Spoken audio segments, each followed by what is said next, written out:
Başlayalım. Assalomu alaykum hurmatli matematika ixtisoslari. Mana quyidagicha misolimiz bilan tanishamiz. Bu DTM imtihoniga yoki sertifikat imtihoniga tushishi mumkin. Bizda berilgan A, B, C shunday echki chizilganki, A bilan O C kvadratda o'qiladi. B esa y barobar x kvadrat minus 8x plus 14 funksiyaning x 4dan kichkina qismida yotadi. Demak, mana bu nuqtamiz mana bu x kvadrat minus 8x plus 14 ning x kichkina 4 qismida yotadi. A-da kvadratingizni toping. Mana shu bo'lgan sohangizni toping.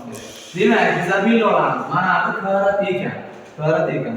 Demak, mana bu yerdan bu yoqqacha mana bu nuqtamizda biza sayimizda x0 nuqtada olsak, x0 nuqta yoki x nuqtada olsak, bu y o'quv bo'yicha mana shu nuqtada mana shu kvadrat funksiya bilan ikkalasi nuqtasi ustma tushadi. Demak, bu y bo'yicha x bo'yicha x bo'lsa, y bo'yicha mana bunimiz kvadratlarni yozamiz.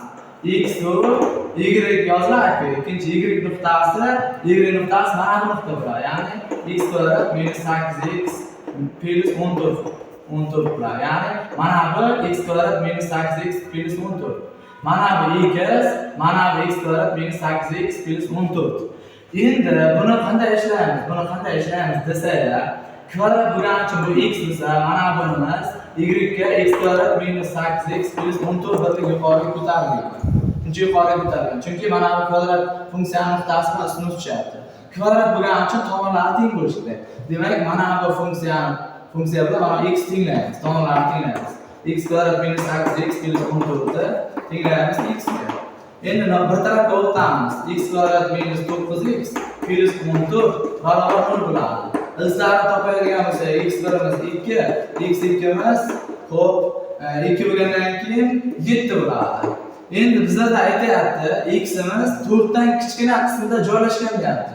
Demak, 4 dan kichkina qismda joylashganligi uchun 7 ni olmaymiz. Demak, mana bu nuqtamiz 2 nuqta ekan. 2 nuqta bo'ladigan bo'lsa, bu yoqqacha 2 bo'lsa, bu yoqqacha ham 2, kvadrat yuzini topadigan bo'lsak, s barobar 2 ko'paygan 2, javobimiz 4 bo'ladi. Mana. Xo'p, yana shunga o'xshash qiziqarli misollarni o'tkazib yubormaslik uchun kanalimizga obuna bo'ling.